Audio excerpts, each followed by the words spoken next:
Magandang gabi po sa ating lahat, sa lahat ng mga kapatid na nanonood mula sa iba't ibang panig ng mundo, whether you are watching from Asia, Middle East, Europe, North America, Africa, or anywhere across the globe. We warmly welcome you to this special online Lenten service of the PMCC Fourth Watch. Before we proceed to the Word of God, nais ko pong ipahayag ang aking taos-pusong pasasalamat sa ating minamahal na Apostle Jonathan Santos Ferriol. Maraming salamat po, Apostol, for giving me the privilege to be one of the speakers in this one-week special program of PMCC Fourth Watch Media, Glory Beyond Calvary. Salamat po sa inyong apostolic leadership, spiritual guidance, at sa patuloy po ninyong pangunguna sa iglesia sa landas ng katotohanan at paglilingkod sa Diyos. At through your leadership, the church continues to grow stronger and expand globally and continuing in fulfilling the mission of God before the coming of Jesus Christ. Praise the name of the Lord. At bago po tayo magpatuloy, nais din po naming ipaalam sa inyong lahat na this coming Friday, April 3, we invite everyone to attend our Home Free Global Crusade Marikina. Ito po ay gaganapin sa Marikina Sports Center at inaanyahan po namin ang bawat isa na dalhin ang inyong pamilya, ang inyong pong mga kaibigan. One of the highlights po of this event will be a powerful stage play presentation about the life of our Lord Jesus Christ, ang kilala po nating Sinakulo. Naku, napakaganda po at napaka-impactful po ng presentation na siguradong makakatulong upang mas lalo po nating maunawaan ang ating pinagdiriwang ngayon na paghihirap, sakripisyo at pag-ibig ng Panginoong Hesus para sa buong sanlibutan. And of course, most importantly, we will hear the powerful preaching of the Word of God from our beloved Apostle Jonathan Santos Ferriol. Kaya sa pamagitan po ng mensahe ng salita ng Diyos, mas lalo nating mauunawaan kung gaano kalalim ang pag-ibig ng Panginoong Hesus para sa bawat isa sa atin. Kaya inaanyahan po namin kayo, bring your friends and family this Friday, April 3 at 3 p.m. here at the Home Free Global Crusade Marikina. Kaya magkita-kita po tayo, mga kaibigan po namin. To God be the glory. At sa gabing ito, as we reflect on the suffering and victory of our Lord Jesus Christ, we will focus on a very important moment that happened before the cross, before Calvary, before the resurrection. Isang napakahalagang sandali po sa buhay ng Panginoong Hesus na kadalasang hindi po gaanong napapansin ng marami because before the cross, before the nails, before the crown of thorns, before the suffering of Calvary, there was a moment of intense prayer in the Garden of Gethsemane. Doon sa hardin po ng Gethsemane, makikita natin kung paanong hinarap ng Panginoong Hesus ang isa sa pinakamabigat na testing sa kanyang buhay dito po sa lupa nang siya'y magkatawan tao. And I would like to read our text here in the book of Luke chapter 22 in verses 39 to 44. It says here, Jesus went out as usual to the Mount of Olives, and his disciples followed him. On reaching the place, he said to them, "Pray that you will not fall into temptation." He withdrew about a stone's throw beyond them, knelt down and prayed, "Father, if you are willing to take this cup from me, yet not my will but yours be done." An angel from heaven appeared to him and strengthened him. And being in anguish, he prayed more earnestly, and his sweat was like drops of blood falling to the ground. To God be the glory. Ang ating pong topic, our message is entitled, The Role of Prayer in Times of Testings. Life is full of tests. Sa buong buhay natin, hindi po maiwasan ng iba't ibang uri ng pagsusulit. Ika nga po, ang pagsubok. Kaya merong test in school kung saan sinusukat ang ating kaalaman, may driver's test bago ka payagang magmaneho sa kalsada. Meron ding medical test upang malaman ang kalagayan ng ating kalusugan. At meron ding job interviews kung saan sinusubok po kung handa ba tayo sa mga responsibilidad ng trabaho. The truth is, no one really enjoys test. Wala hong taong talagang excited na mag-exam o pagsusulit. Kung meron man ay bihirang-bihira po. But test serve an important purpose. Alam po nating lahat, ang pagsusulit ay naglalabas kung gaano tayo kahanda. Ipinapakita nito kung ano ang ating natutunan at kung ano ang tunay na laman ng ating puso at isip. Pero sa totoong buhay, may mga test na mas mabigat kaysa sa ordinaryong pagsusulit. There are tests that affect not just our mind, but our hearts and our faith. And if we look beyond our personal struggles, we can see that even the world itself is experiencing testing. Ngayon po ay maging ang ating mundo ay nakakaranas ng pagsubok. Alam ho nating lahat, sa mga nakaraang buwan ay patuloy nating naririnig sa balita ang lumalalang tensyon at digmaan sa Middle East.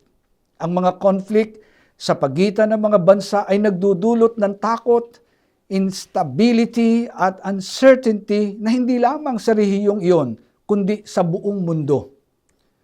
This reminds us that we are living in a time of testing, not only for individuals, but even for nations and economies. And in moments like this, people begin asking difficult questions. Where can we find peace? Where can we find strength in uncertain times? Subalit meron hong magandang balita, sapagkat ang Panginoong Hesus mismo ang nagsabi. Sabi niya sa John chapter 16 in verse 33, it says here, I have told you this thing so that in me you may have peace. In this world you will have trouble, but take heart, I have overcome the world. To God be the glory. So, meron po palang kapayapaan na ibinibigay ang Panginoon, hindi gaya ng ibinibigay ng sanlibutan.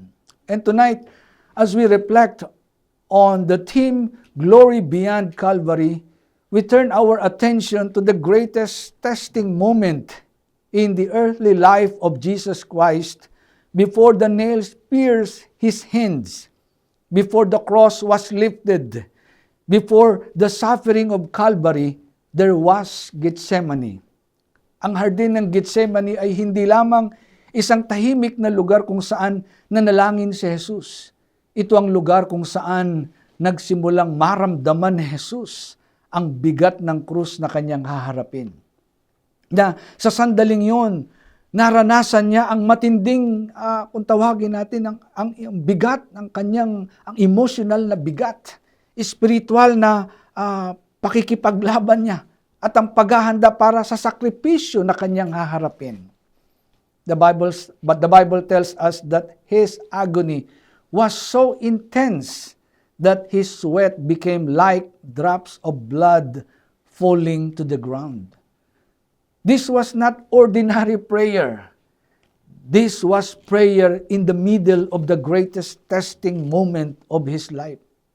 At doon sa sandaling yon, ipinakita ni Jesus ang isang napakahalagang aral para sa ating mga mananampalataya. When heaven permits testing in our lives, the proper response of a believer is prayer.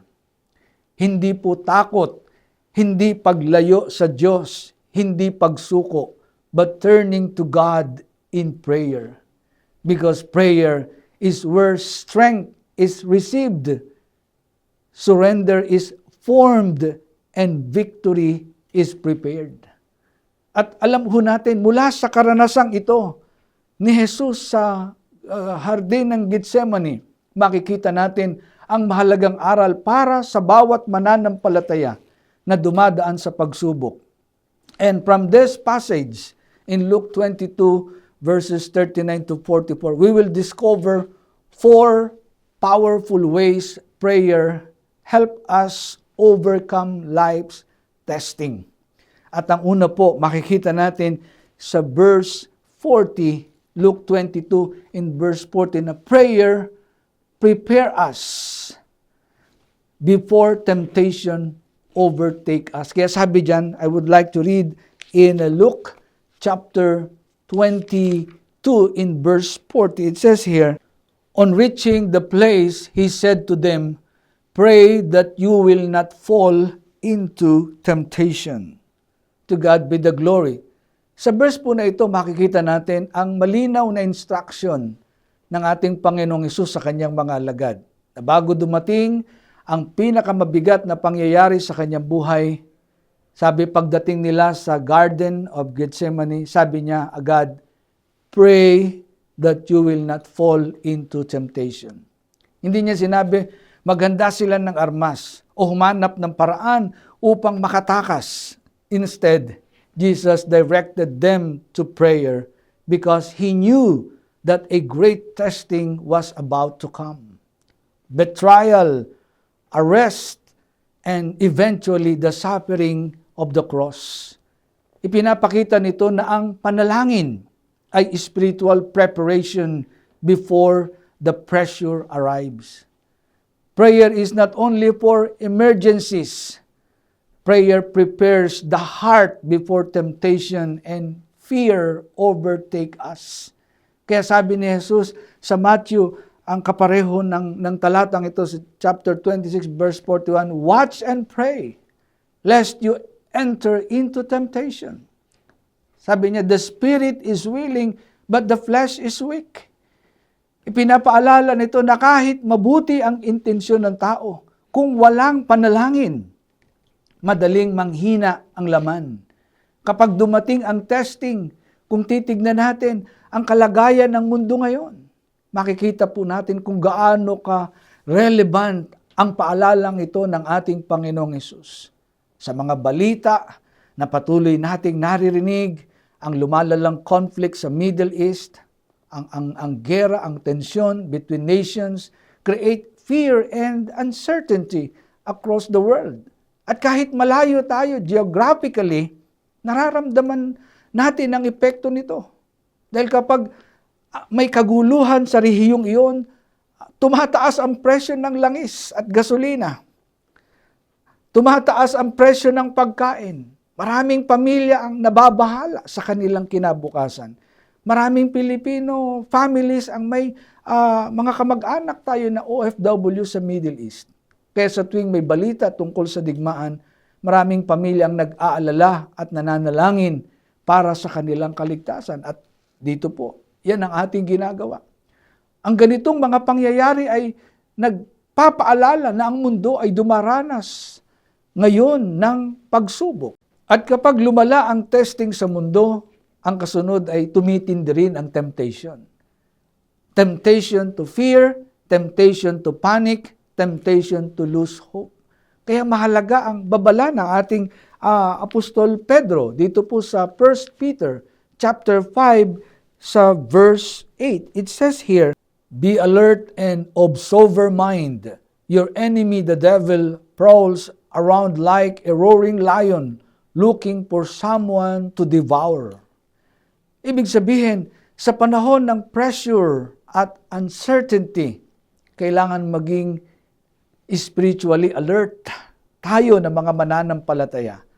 At isa sa pinamahalagang paraan upang manatiling alert ay ang panalangin.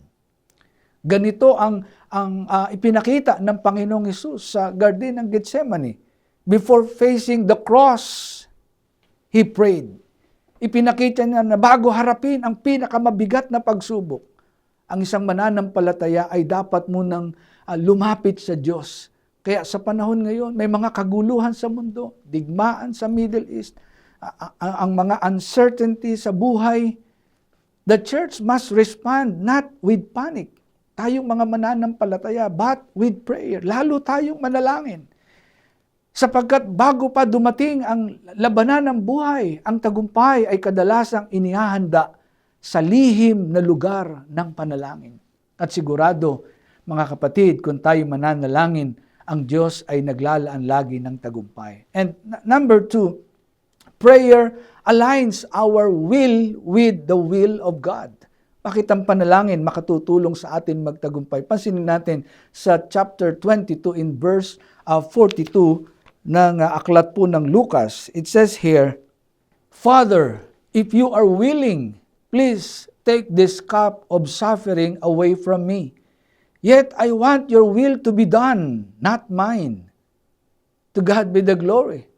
So sa verse na ito, makikita natin ang isa sa malalim na panalangin ng ating Panginoong Hesus. Habang siya ay nasa Garden of Gethsemane, alam niya ang susunod na mangyayari ay ang betrayal, ang pagdakip sa kanya, at ang paghihirap sa krus. Kaya sabi niya, Ama, or Father, if you are willing, take this cup of suffering away from me. Ipinapakita nito na kahit ang Panginoong Hesus, nararamdaman niya ang bigat ng testing na kanyang haharapin. Ngunit hindi doon nagtapos ang kanyang panalangin. Idinagdag niya ang mga salitang nagbigay ng tunay na kahulugan ng panalangin. Sabi niya, yet I want your will to be done, not mine. Dito natin makikita na ang panalangin ay hindi lamang tungkol sa paghingi sa Diyos na baguhin ang ating sitwasyon. Prayer is also about aligning our will with the will of God. Sa buhay natin, maraming pagkakataon dumaraan tayo sa matinding testing. Mga pagkakataon na hindi po natin inaasahan. Like sudden sickness in the family, unexpected loss, pressure sa trabaho, problems in relationship, o mga sitwasyong parang hindi natin kayang kontrolin. Na sa ganitong mga sandali, natural sa atin na kung tawagin po nila ay natural reaction in abnormal situation. Na Lord, alisin mo sana ang problemang ito. Ngunit makikita natin ang halimbawa, ang aral ng Gethsemane na ipinakita ng Panginoon. Minsan, hindi agad binabago ng Diyos ang sitwasyon. Ngunit sa panalangin, binabago niya ang ating puso upang matuto tayong magtiwala sa kanyang kalooban. At ito, ang gandang paalala, yung sinasabi sa Proverbs, sa chapter 16, sa verse 9. It says here, in their hearts, humans plan their course, but the Lord establishes their steps. To God be the glory. Ibig sabihin, may mga plano po tayo sa buhay, ngunit ang Diyos pa rin ang may huling kapangyarihan kung paano magaganap ang mga bagay na ito. Ganun rin po, ipinakita ng Panginoong Hesus. He did not deny the suffering, but He surrendered to the Father's will. At sa pamamagitan ng panalangin, ang kanyang puso ay naging handa upang harapin ang krus at tuparin ang layunin ng Diyos. Ang ganda nung lagi nating binabasa, yung nasa Romans chapter 8 sa verse 28. Diba? Sabi doon, and we know that for those who love God, all things work together for good. Pinapaalala po ng salita ng Diyos na kahit ang mga mahihirap na sitwasyon ay maaring gamitin ng Diyos para sa mas mataas na layunin. Kaya kapag dumaraan tayo sa testing sa buhay, ang panalangin ang nagdadala sa atin sa lugar ng pagtitiwala at pagsuko sa Diyos. Sa panalangin, ang ating takot ay napapalitan ng pagtitiwala at ang ating sariling kagustuhan ay unti-unting naaayon sa kalooban ng Diyos. Kaya sa panahon ng testing sa buhay, ng pagsubok, ang panalangin ang tumutulong sa atin na mapagtagumpayan ang mga pagsubok, hindi lamang dahil binabago nito ang ating sitwasyon, kundi dahil binabago nito ang ating puso upang sumunod sa kalooban ng Diyos.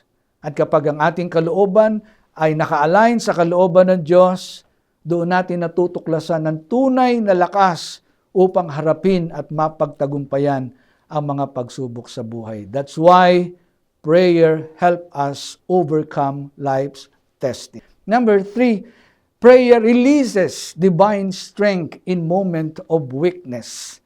Tingnan niyo po, sabi sa verse 43, chapter 22, in verse 43, in the book of Luke, it says here, "And there appeared to him an angel from heaven, strengthening him." To God be the glory. Wow! Pag nananalangin pala tayo, maging ang mga anghel ay inuutusan ng Diyos para palakasin tayo. Kaya sa verse na ito, makikita natin ang isang napakahalagang pangyayari sa Garden of Gethsemane, na matapos manalangin si Jesus sa gitna ng matinding bigat na kanyang pinagdadaanan, sinabi ng Biblia na may napakitang anghel mula sa langit upang palakasin siya. This shows us that Jesus' prayer did not remain unanswered. Heaven responded. Dito natin makikita kung paanong prayer helps us overcome life's testings, because prayer releases divine strength in moment of weakness. Sa buhay natin, may mga panahon na dumarating ang testing na parang nauubos na ang ating lakas, wala nang natira. May mga araw na emotionally drained ka na, mentally exhausted ka na, at spiritually parang nanghihina ka na rin. Minsan sunod-sunod ang problema, pressure sa trabaho, challenges sa pamilya, o mga sitwasyon na parang wala kang kontrol. Sa ganitong mga sandali, natural sa tao umasa lamang sa sariling lakas. That's why people try to rely on their own abilities, their plans, or their resources. Pero ipinapakita ng karanasan ng ating Panginoong Hesus doon sa Garden ng Gethsemane, may lakas na hindi nanggagaling sa atin, kundi galing sa Diyos. So, after Jesus prayed, divine strength was released. Hindi agad inalis ng Ama ang paghihirap na kanyang haharapin, but God sent strength so that Jesus could endure what was ahead. Ito rin ang napakagandang ipinapaalala dito po sa book of Isaiah. In the book of Isaiah chapter 40, in verse 29, it says here, "He gives power to the weak and strength to the powerless." Wow, praise God. Ibig sabihin, kapag ang tao ay nanghihina na at siya'y lumapit sa Diyos, doon nagsisimulang kumilos ang lakas na nagmumula sa Panginoon. Kapag tayo lumalapit sa Diyos sa panalangin, He renew our strength. At ito'y karanasan ni Apostol Pablo. Kaya sabi ni Apostol Pablo sa 2 Corinthians, sa chapter 12, in verse 9, it says here, "My grace is all you need. My power works best in weakness." Praise the name of the Lord. Napakagandang paalala nito na kapag inaamin natin sa Diyos ang ating kahinaan, kinikilala natin na wala tayong magagawa, doon mas nahahayag ang kanyang kapangyarihan sa ating buhay. Ganito ang nangyari sa ating Panginoong Hesus sa Garden of Gethsemane. The cross was still ahead. The suffering was still coming. But because He prayed, He received strength to continue. Ganito rin sa buhay ng isang mananampalataya. Kapag dumaraan tayo sa testing, ang panalangin nagbubukas ng pintuan para sa tulong ng Diyos. Sa panalangin, ang pagod ay napapalitan ng lakas. Ang pagod. Ang panghihina ay napapalitan ng pagtitiis. At ang puso ay napapalakas upang magpatuloy sa paglilingkod sa Diyos. Kaya kapag ang testing ng buhay ay nagpaparamdam ng kahinaan, lalo tayong lumapit sa Diyos sa panalangin. And number 4, last but not the least, prayer sustains us until victory comes. Kaya sabi po sa verse 44 nitong ating text, chapter 22 in verse 44 in the book of Luke, it says here, "Being in anguish, He prayed more fervently, and his sweat became like drops of blood falling to the ground. Ang description na his sweat became like drops of blood ay nagpapakita kung gaano katindi ang kanyang pakikipaglaban sa panalangin. At sinasabi ng mga scholars, even they say that under extreme stress, the body can produce sweat mixed with blood like drops. Pinapakita nito na ang panalangin ni Jesus ay hindi ordinaryo. It was intense, desperate, and wholehearted prayer. Kaya sa verse na ito, makikita natin ang isang mahalagang katotohanan kung paanong ang prayer helps us overcome life's testings. Because prayer sustains us until a victory comes. Sa buhay natin, may mga testing na hindi agad natatapos. There are trials that last longer than we expect. May mga problema na hindi agad nawawala. Situations that stretch our patience, our faith, and even our endurance. Halimbawa po, may mga pagkakataon ng isang tao ay matagal nang nananalangin para sa isang breakthrough. Maaring ito ay healing sa katawan, sa kanyang karamdaman, restoration sa pamilya o direction sa buhay. Ngunit minsan, parang ang sagot ay hindi agad dumarating. Sa ganitong mga sandali, maraming tao ang tumitigil na sa panalangin dahil pakiramdam nila ay walang nangyayari. But the example of Jesus in Gethsemane teaches us something powerful. He prayed more fervently.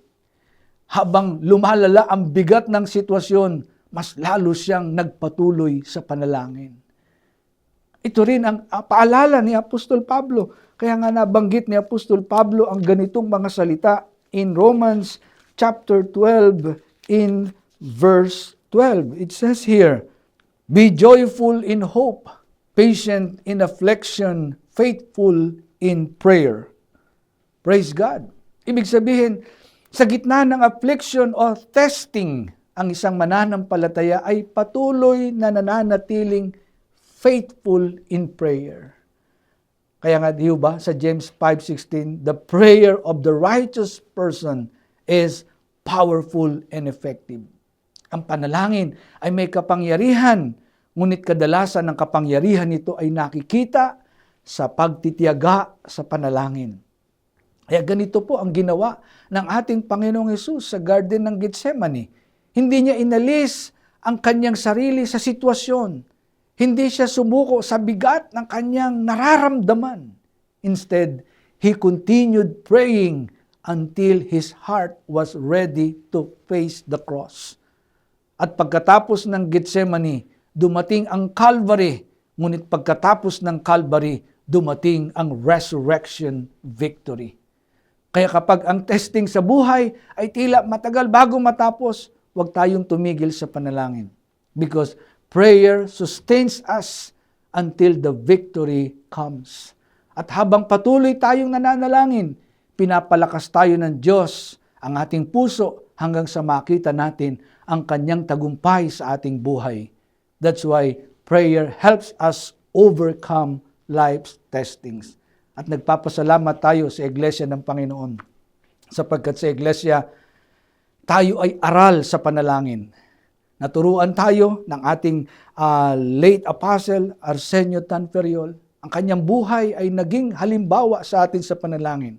At kung bakit tayo pinagpala ng Diyos, ang Iglesia ay nakarating sa ganitong kalagayan sapagkat meron tayong good man of the house na halimbawa sa panalangin na nagturo sa atin. At ngayon, mga kapatid, nagpapasalamat tayo sa pamamagitan ng ating living apostle, ang ating mahal na Apostle Jonathan Santos Periol. Walang tigil na tinuturuan tayo sa panalangin. Hindi lamang siya nagtuturo, siya mismo halimbawa sa buhay panalangin. Na araw-araw walang tigil na bumibisita sa mga lokal na iglesia at sa iba't ibang distrito upang gabayan at lalong hikayating paghusayin pa ang buhay panalangin. Hindi lamang po siya nagtuturo tungkol sa panalangin, kundi siya mismo ay personal na nananalangin para sa bawat kapatid na humihingi ng panalangin sa kanya. Mapadito man sa Pilipinas o maging sa ibang bansa, makikita natin ang tunay na malasakit at pagmamahal ng ating mahal na Apostol Jonathan sa Iglesia ng Panginoon. At lalo na, nung unang sumiklab ang gera sa Middle East, siya ang isa sa mga unang nanawagan sa buong Iglesia na magkaisa sa panalangin. Hindi lamang para sa kapayapaan, kundi para sa kaligtasan ng mga taong naapektuhan kasama ng ating mga kababayang Pilipino at higit sa lahat ang ating mga kapatid sa Panginoon na naroroon. At hanggang ngayon, hindi tumitigil ang panalangin ng ating mahal na apostol at patuloy ang kanyang panawagan sa bawat iglesia na lalo pa nating dagdagan at palalimin ang ating panalangin sapagkat naunawaan ng ating apostol na maaring hindi agad matapos ang conflict sa Middle East. Pero ang panalangin natin ay sana matapos na dahil lumalalim ang epekto nito sa ating bansa. Ngunit sa gitna ng patuloy na pagsubok na ito, ang panalangin ang nagdadala ng kapayapaan, katatagan at lakas ng puso ng ating mga kapatid. Because through prayer, even in the middle of crisis, God gives peace and strengthens His people to endure and overcome. Mga kapatid, sa karanasan ng ating Panginoong Hesus sa Garden ng Getsemani, nakita natin kung paano tinulungan ng panalangin ng Panginoon na harapin ang pinakamabigat na testing ng kanyang buhay.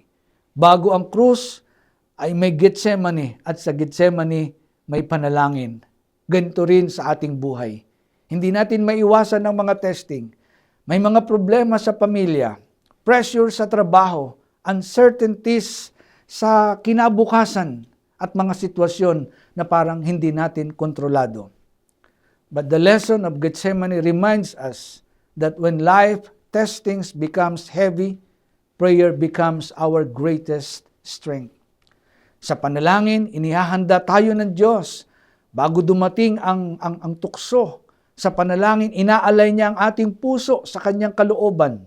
Sa panalangin, nagbibigay siya ng lakas sa ating kahinaan. At sa panalangin, tinuturuan niya tayong magpatuloy hanggang dumating ang tagumpay. Kaya kapag dumating ang testing sa buhay, huwag tayong tumigil sa panalangin. Because just like in Gethsemane, prayer prepare us, strengthen us, and sustain us until victory comes. That's why prayer helps us overcome life's testing. Tayo po ay manalangin. To God be the glory. Ama naming Diyos, nagpapasalamat po kami sapagkat tinuruan mo kaming manalangin sa pamamagitan ng iyong sugo. At ngayon, hindi lamang kami tinuturuan ng aming living apostle na manalangin, kundi siya mismo ay halimbawa sa buhay panalangin. Maaring kami po ay dumaranas ngayon ng iba't ibang mga pagsubok. Humaharap kami sa iba't ibang mga hamon ng buhay. Maaring sa aming karamdaman, sa aming pamilya, sa aming trabaho.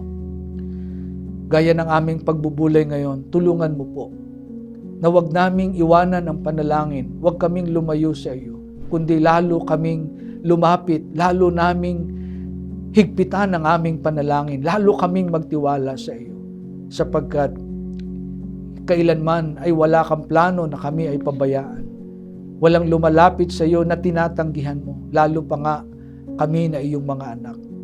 Salamat po sa mga katotohanan na aming pinagbulayan ngayon. Tulungan mo ng mga katotohanan ito magdala sa amin upang lalo kaming magtiyaga sa panalangin, upang lalo kaming maging masikap sa mga panalangin sapagkat ito ang tutulong sa amin upang pagtagumpayan ang anumang laban ng buhay.